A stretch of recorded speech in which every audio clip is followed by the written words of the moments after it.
Barreskrim Polri dan PLN mengungkap hasil investigasi blackout atau pemadaman listrik massal di sejumlah wilayah di Sumatera. Dugaan sementara gangguan kelistrikan disebabkan faktor teknis dan cuaca ekstrim. Bukti kuat terkait penyebab blackout ditunjukkan dari kondisi kabel transmisi yang ditemukan di lapangan. Wakil Kepala Badan Reserse Kriminal Polri Irjen Nunung Syaifuddin pun memastikan tidak ada indikasi sabotase ataupun unsur kesengajaan dalam peristiwa blackout di Sumatera. Ia juga mengimbau masyarakat untuk tidak resah dan tidak mudah terpengaruh narasi yang menyesatkan terkait penyebab blackout di Sumatera. Rekan-rekan sekalian, adapun dugaan sementara penyebab terputusnya kabel transmisi masih dalam proses pendalaman dengan beberapa kemungkinan. Antara lain faktor mekanik akibat gesekan dan pengaruh angin, faktor panas akibat sambungan longgar yang menimbulkan rongga, maupun faktor tarikan atau goyangan akibat cuaca ekstrim.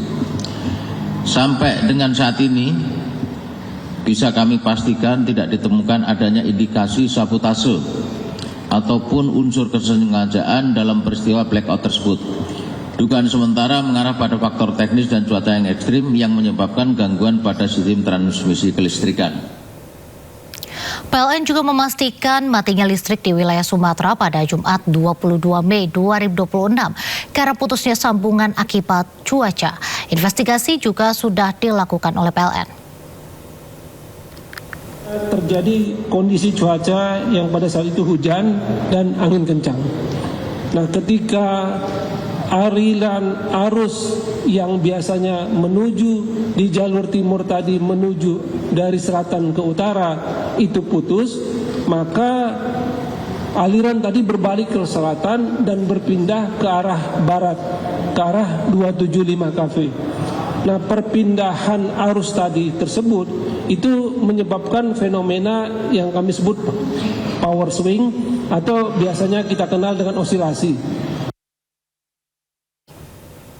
Pemadaman listrik atau blackout di Sumatera menyisakan kisah pilu. 2 karyawan toko di Batubara, Sumatera Utara tewas diduga akibat keracunan asap genset yang dinyalakan saat pemadaman listrik belasan jam.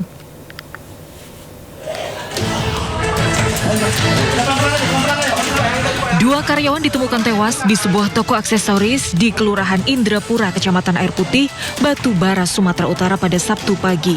Sementara 2 karyawan lainnya ditemukan pingsan di dalam toko dan dilarikan ke rumah sakit. Keempat korban ditemukan karyawan lain yang datang ke toko untuk bekerja. Diduga kuat para korban keracunan akibat menghirup asap genset selama berjam-jam saat terjadi pemadaman listrik massal di sejumlah wilayah di Sumatera Utara. Pemadaman listrik atau blackout terjadi di sejumlah wilayah di Pulau Sumatera akhir pekan lalu. Durasi pemadaman terpendek di Palembang selama 2 jam dan terlama hingga 24 jam di wilayah Sumatera Utara. PLN menjelaskan blackout di Sumatera akibat gangguan pada sistem transmisi dan pembangkit listrik di jaringan Sumatera. Blackout di Sumatera melumpuhkan aktivitas masyarakat dan mengakibatkan kerugian UMKM hingga ratusan juta rupiah. Salah satunya pusat pertokoan dan wisata di sekitar Jam Gadang, Bukit Tinggi, Sumatera Barat yang gelap akhir pekan kemarin. Tidak ada keramaian pengunjung dan pemilik toko kehilangan omset puluhan juta rupiah. Hingga Senin ini, sebagian besar wilayah mati listrik berangsur pulih secara bertahap. Barreskrim Polri turun tangan menyelidiki penyebab blackout di Sumatera.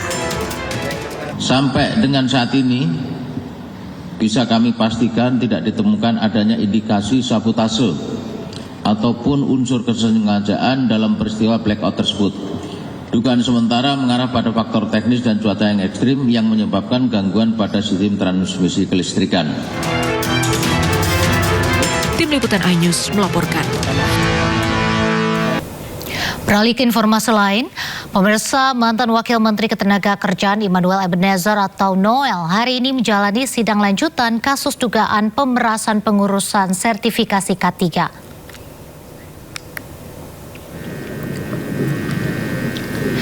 Sidang digelar di Pengadilan Tipikor Jakarta beragendakan pembacaan pledoi atau nota pembelaan dari terdakwa. Noel sebelumnya dituntut 5 tahun penjara dalam kasus dugaan pemerasan pengurusan sertifikasi K3. Selain itu, jaksa juga menuntut Noel dengan denda sebesar 250 juta rupiah, subsidiar 90 hari. Fakta persidangan izin kami. Baik dalam konstruksi peristiwa. Dan untuk mengetahui informasi selengkapnya terkait sidang pledoi mantan Wamenaker Immanuel Ebenezer sudah bergabung dengan kami rekan Salam Pulungan di Pengadilan Negeri Tipikor Jakarta. Ya, selamat sore, Salam. Bagaimana perkembangan sidang pledoi Noel? Apa saja poin penting yang disampaikan dalam pledoinya? Ya, Nadia dan juga pemirsa, baru saja sidang dengan agenda pembacaan pledoi atau nota pembelaan dari terdakwa Immanuel Ebenezer atau Noel selaku mantan Wakil Menteri Ketenagakerjaan terkait dengan dugaan kasus pemerasan dan gratifikasi pengurusan sertifikasi K3. Ini sudah selesai dilangsungkan di Pengadilan Tipikor Jakarta Pusat, di mana tadi dalam sidang yang berlangsung sejak pukul 11 siang hingga hampir pukul 5 sore hari ini, artinya selama kurang lebih 6 jam persidangan ini berlangsung, memang ada sejumlah poin menarik yang disampaikan oleh Noel dalam persidangan dengan agenda pembacaan pledoi atau nota pembelaan di sidang kali ini, di mana tadi Noel menyebut bahwa praktik kutip-pengutip dana non-teknis ini disebut sudah terjadi sejak tahun 2012 hingga September 2024.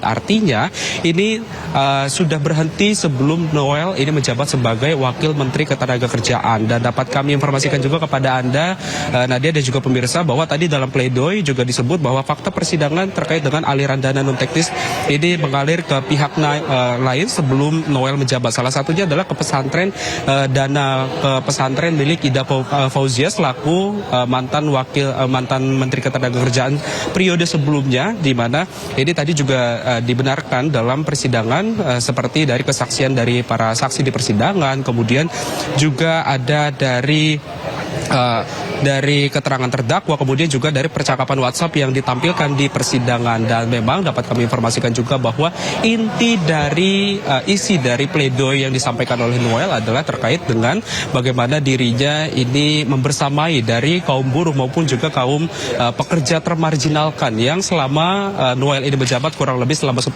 bulan lamanya, ini Noel turut membantu dari para pekerja yang termarginalkan maupun juga terpinggirkan begitu untuk bisa mendapatkan hak dan kewajibannya sebagai pekerja. Dan memang dapat kami informasikan juga kepada Anda, Nadia dan juga pemirsa, bahwa tadi juga langsung disampaikan terkait dengan replik ataupun juga tanggapan dari pledoi yang disampaikan oleh terdakwa, di mana tadi jaksa penuntut umum menanggapi dari pledoi terdakwa bahwa menyebut bahwa dari isi pledoi yang disampaikan ini merupakan asumsi belaka yang disampaikan oleh Noel. Namun ini langsung dibantah juga terkait dengan adanya duplik ataupun juga tanggapan dari replik yang disampaikan oleh jaksa penuntut umum tadi, di mana dari pihak pengacara maupun juga dari pihak Noel sendiri sebagai terdakwa ini menyebut bahwa dirinya ini tidak membenarkan dari adanya pernyataan yang disampaikan oleh jaksa penuntut umum, dan melihat dari jalannya persidangan yang sudah berlangsung selama kurang lebih 4 bulan lamanya ini, memang dari semua saksi persidangan ini tidak menyebut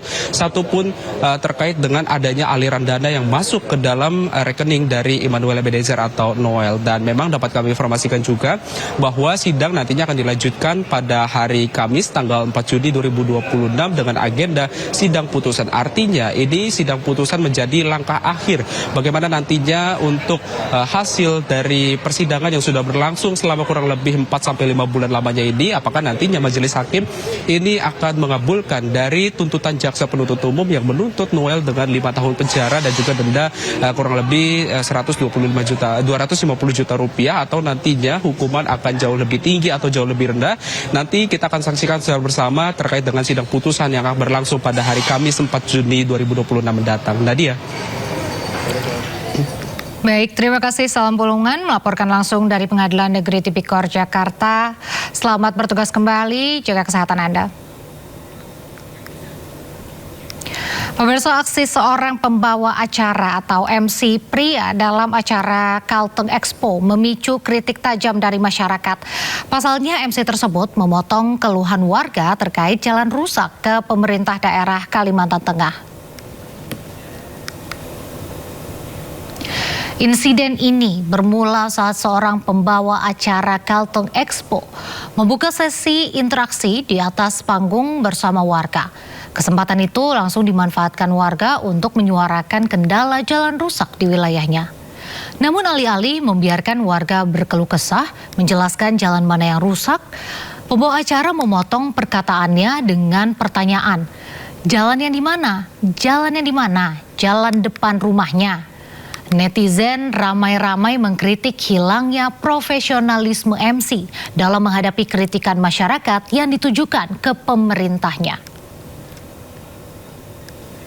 Apa pesan-pesannya untuk pemerintah provinsi? Tentunya juga di sini ada Pak Gubernur nih dan juga Yuk, forum mau koordinasi menyampaikan nih. apa? Ada Pak Kapolda, Pak Kabinda, Pak Pangdam, banyak di sana Pak 22 Taman Pangdam. Bunga ya ada. Ayo, pada mau Langmut apa? semuanya coba. Mau pesan apa? Mau yang disampaikan. Iya, silakan.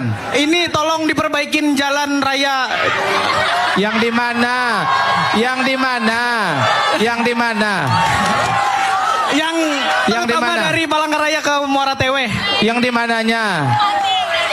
Yang di Mohon mana? izin. Yang di mana? Jalan yang mana? Jalan depan rumahnya. Jalan lintas Kalimantan. Oh, lintas Kalimantan. Yang mana?